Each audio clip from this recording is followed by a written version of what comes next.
دوسری طرف ان لوگوں نے بھی اعتراض کیا ہے کہ آپ نے جاوید ہاشمی صاحب کا اس قدر با احترام اس قدر ریسپیکٹبل انٹرویو کیوں کیا ہے جبکہ آپ باقی کسی پولیٹیشین کو اس قابل نہیں سمجھتے اور بہت آڑے ہاتھوں لیتے ہیں. جاوید ہاشمی صاحب کو کون سے ایسے سرخاب کے پر لگے ہوئے ہیں کہ آپ نے اتنا مؤدب انٹرویو کیا ہے. اب تمہیں ایک بڑی دلچسپ بات بتاؤں کہ وہ میرے پاس جو وہ بلیک بیری ہے جس پر ہم یہ فیڈ بیک لیتے ہیں اس میں سارا جو پچھلے تھریڈز ہیں وہ سیو ہوتے ہیں. ایک شخص نے باقاعدہ جب جاوید ہاشمی صاحب نون لیگ میں تھے تو جاوید ہاشمی صاحب کی شان میں وہ تبرے بازی کی ہوئی تھی جس کا کوئی حد و حساب ہی نہیں ہے. اور کل وہی شخص اسی نمبر سے اس نے مجھے میسج کیا ہوا ہے اور اس بات پر سیخ پا نظر آ رہا ہے کہ آپ نے جاوید ہاشمی صاحب کی اس قدر توہین کیوں کی ہے. یعنی جاوید ہاشمی صاحب جب نون لیگ میں تھے تو محترم نہیں تھے, جب وہ تحریک انصاف میں آ گئے تو قابل احترام ٹھہرے.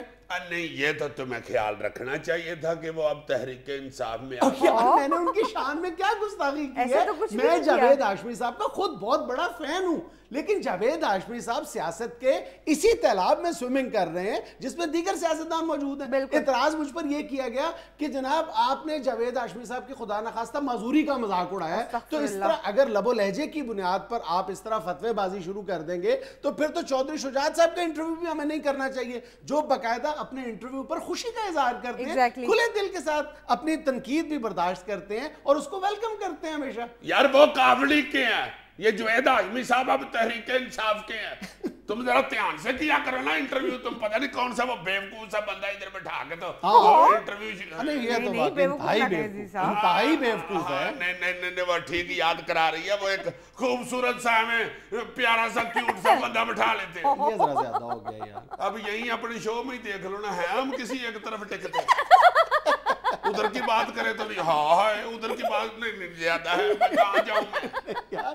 میں تو صرف یہ پوائنٹ واضح کرنا چاہ رہا ہوں کہ اگر کوئی یہ اعتراض ہم پر کرتا ہے کہ جاوید ہاشمی صاحب چونکہ بہت زیادہ با اصول اور ایماندار اور ریسپیکٹبل پولیٹیشین ہے, ان کا ہم نے انٹرویو کیوں کیا ہے, تو سوال یہ پیدا ہوتا ہے کہ جن دیگر سیاستدانوں کا ہم انٹرویو کرتے ہیں کیا وہ بے ایمان ہیں, کیا وہ مستند یا یعنی تسلیم شدہ بے ایمان لوگ ہیں. پاکستان میں کوئی سرکاری ادارہ ہے, محکمہ ہے, عدالت ہے جو یہ سرٹیفکیٹ جاری کرتی ہے کہ فلاں شخص ایماندار ہے اور فلاں بے ایمان ہے. جہاں تک الزامات کی بات ہے وہ تو جاوید ہاشمی صاحب پر بھی ہیں. یار اس حوالے سے میرے ذہن میں تو ایک سیدھی سی بات آتی ہے, وہ جاوید ہاشمی ہوں, چودھری شجاعت صاحب ہوں, وہ وزیر اعظم صاحب ہوں, صدر صاحب ہوں, کوئی بندہ ہو, جہانگیر بدر صاحب ہوں, کوئی بندہ ہو, وہ سارے ہمارے اپنے ہیں. ہمارا حق بنتا ہے ان کے متعلق بات کرنا. ہمارا حق نہیں, ہمارا فرض بنتا ہے کہ ہم اپنے یہی پولیٹیشنز ہیں. پہلی بات تو یہ ہے کہ یہی سیاستدان ہیں, یہی سیاسی جماعتیں ہیں جنہوں نے ملک چلانا ہے. اگر ہم ان کو لوگوں کو ڈس ایلیوژن کرنا شروع کر دیں گے ان سیاسی جماعتوں کے حوالے سے, ان سیاستدانوں کے حوالے سے, تو ملک کون چلائے گا؟ یہی لاٹ ہے, یہی انہی لوگوں نے ملک چلانا ہے. ہم نے صرف یہ دیکھنا ہے کہ ان میں سے بہتر کون ہے. ہم اپنی سمجھ بوجھ کے مطابق بات کرتے ہیں. میں بار بار یہ کہتا ہوں کہ ضروری نہیں ہے کہ جو ہم بات کر رہے ہیں وہ درست ہو, وہ غلط ہو سکتی ہے, لیکن بدنیتی پر مبنی نہیں ہوتی اور بدنیتی پر مبنی ہونی بھی نہیں چاہیے.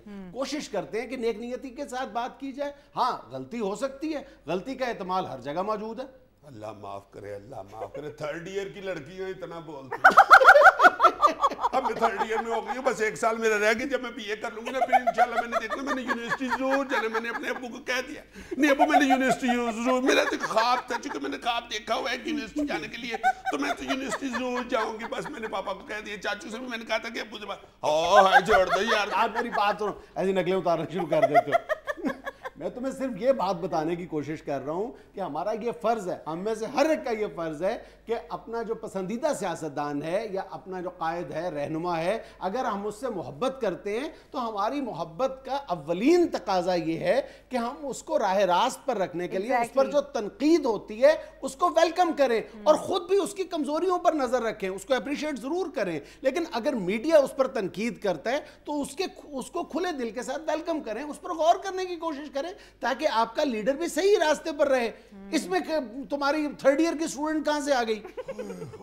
بہت بولتا ہے یہ. اب آپ تم تو منہ میں گنگریاں ڈال کے بیٹھے رہتے ہو نا. ناظرین یہاں پر لیتے ہیں ہم چھوٹی سی بریک, ملتے ہیں بریک کے بعد. شکر ہے تم نے برابر چڑھا دی.